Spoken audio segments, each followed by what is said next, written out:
जब भी कोई व्यक्ति गौतम बुद्ध के संघ में शामिल होता था तो बुद्ध उसे सबसे पहले शांत रहने के लिए कहते थे।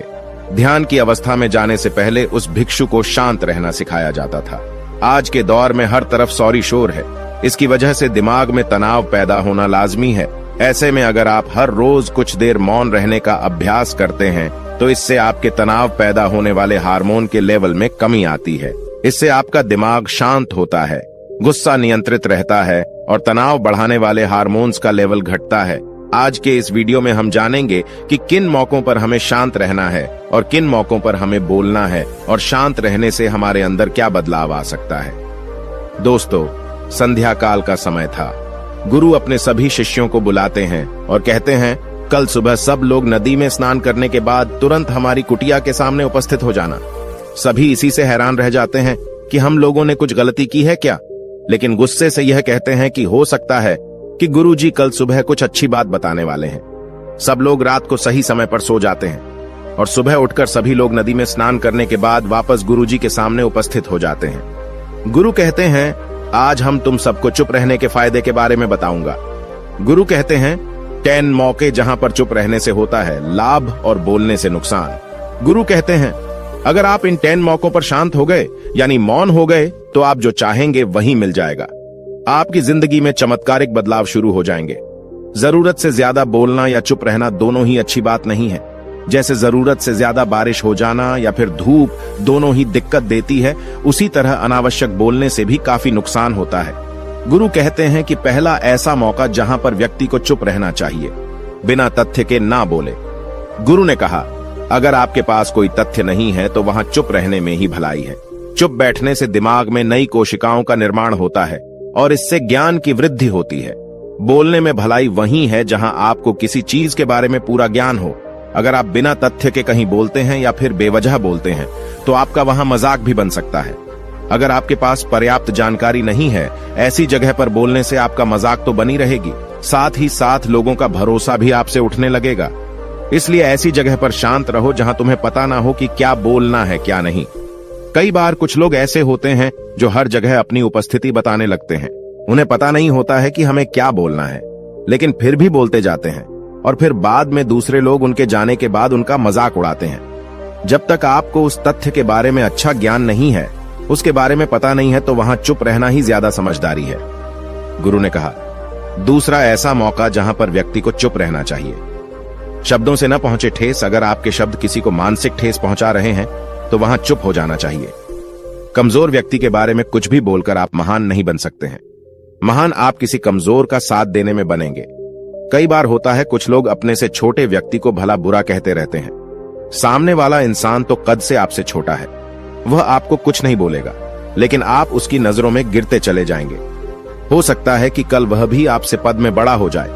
पद में आपसे जब वह बड़ा हो जाएगा तो आज जो रवैया आपका उसके साथ है, आने वाले समय में वह भी आपके साथ वही करेगा। आप किसी को नीचा दिखाकर बड़ा नहीं बन सकते हैं।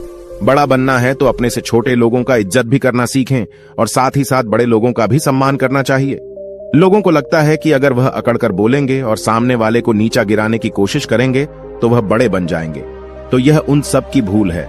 बड़े होने की बजाय आप उनकी नजरों में गिरते चले जाएंगे। गुरु ने आगे कहा, इसलिए शिष्यों, तुम सब जब भी बोलना आदर भाव से बोलना, ताकि तुम्हारी बात लोगों को अच्छी लगे। बोलने में भाई बहन, माता पिता, मित्र इत्यादि संबोधन शब्दों का इस्तेमाल जरूर करना। इससे तुम्हारी मान प्रतिष्ठा तो बढ़ेगी ही, साथ ही साथ लोगों की नजरों में तुम समझदार व्यक्ति बनते जाओगे। गुरु ने आगे कहा, तीसरा मौका जहां पर व्यक्ति को चुप रहने में ही भलाई है। क्रोध या घृणा करने वाले लोग, जब कोई अपना या सगा संबंधी आप पर क्रोध कर रहा हो, आपका अपमान कर रहा हो, तो आपको उस वक्त चुप रहना चाहिए ताकि सामने वाले का गुब्बारा पूरी तरह से फट जाए। आप यदि सही हैं तो उसे कतई माफीनामा गए और चुप रहकर ही सही समय का इंतजार करें। वह खुद आपसे माफी मांग लेगा जब उसे अपनी गलती का एहसास हो जाएगा। गुरु आगे कहते हैं कि अगर आपका कोई सगा संबंधी आप पर क्रोध कर रहा हो और आप उस समय शांत हैं, तो यह आदर सम्मान देने की निशानी होती है। इससे न कोई छोटा होता है और न ही बड़ा। अगर आपको क्रोध आ रहा है तो आप या तो वहां से किसी का अनादर किए बिना चले जाएं या फिर चुप रहें। क्रोध करने से आपके रिश्ते खराब होंगे। क्रोध करने से हमेशा क्रोध करने वाले व्यक्ति का ही बुरा होता है। गुरु आगे कहते हैं कि एक बार की बात है, एक सांप जंगल से भागते हुए किसी राजा के घर में पहुंच गया। लोगों ने छेड़खानी की तो वह बहुत ही गुस्सा हो गया, जिससे घर में जो तलवार पड़ी हुई थी उसी को लपेटकर कसने लगा और धीरे धीरे उसका पूरा शरीर कट गया। यह गुस्सा उसे खा गया। ठीक उसी प्रकार हमारा गुस्सा भी हमारे शरीर को तलवार की भांति काटता रहता है। गुस्सा ध्यान से खत्म होता है प्रतिदिन। अगर आप ध्यान की मुद्रा में बैठे हैं तो आपका गुस्सा आपके नियंत्रण में रहेगा। गुरु आगे कहते हैं कि यह तरीका है कि आप प्रतिदिन ध्यान का अभ्यास करें। इससे आपके शरीर में जो हार्मोन्स गुस्से को बढ़ावा देते हैं वह सब तुम्हारे नियंत्रण में रहेंगे, जिससे शरीर गुस्से पर आसानी तुम्हारा से काबू पा लेगा। लेकिन एक तरीका यह भी है कि जब भी आपको गुस्सा आए तो आप यह समझने का प्रयास करो कि क्या मेरा गुस्सा जायज है या नहीं। हमें वहां पर बोलना चाहिए कि नहीं। जब आप खुद इस बात का आकलन लगा पाएंगे तो आपको खुद पता चल जाएगा कि हमें गुस्सा करना चाहिए या नहीं।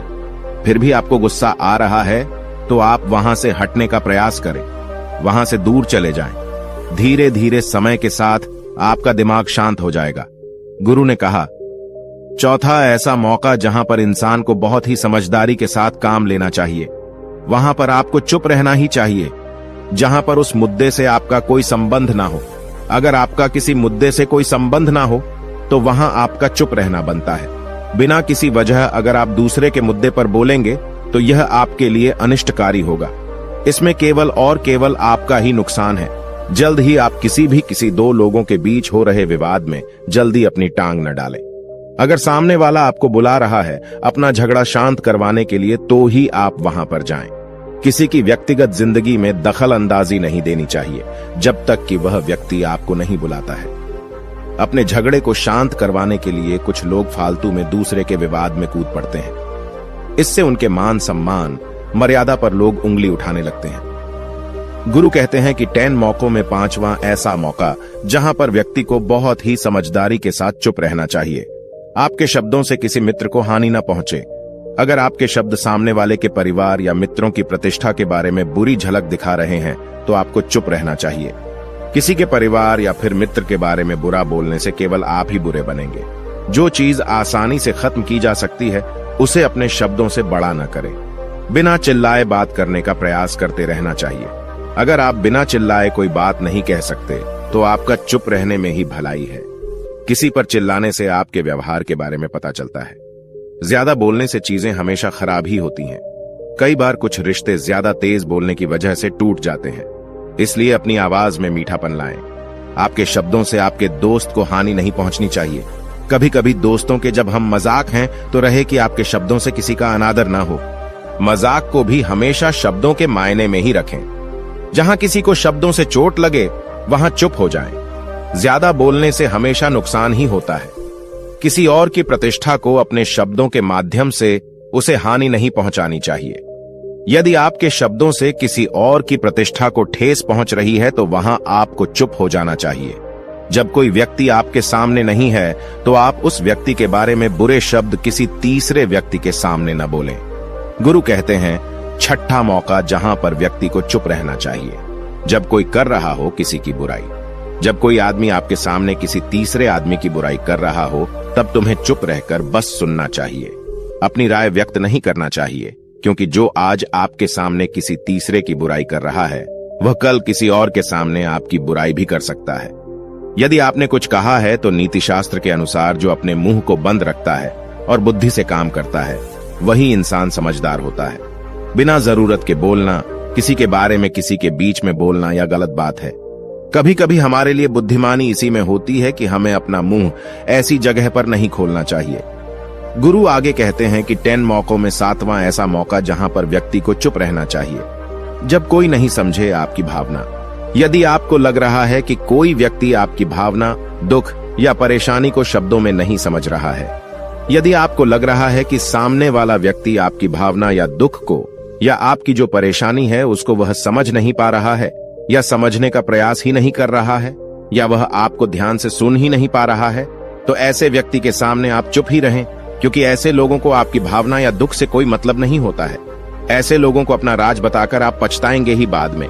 इसलिए हर किसी को अपने मन की बात नहीं बतानी चाहिए।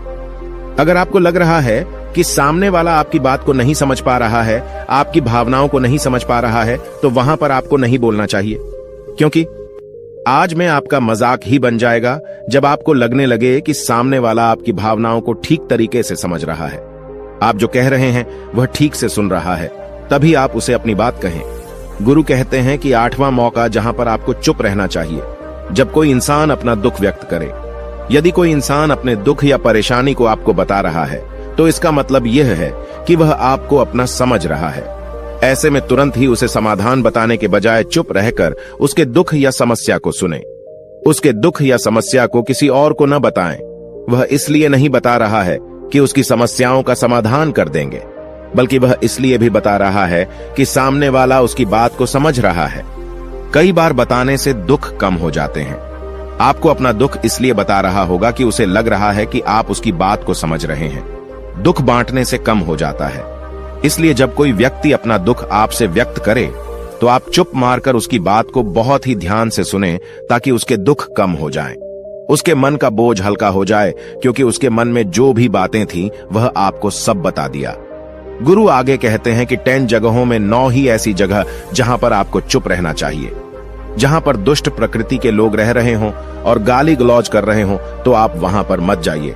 ऐसी जगहों से आप चुपचाप निकल जाएं, अर्थात अपनी प्रतिक्रिया दिए बिना आप वहां से चले जाएं, क्योंकि जिसकी जुबान खराब होती है, जो दुष्ट प्रकृति के लोग होते हैं, उनको आप ऐसे समय में नहीं समझा सकते हैं।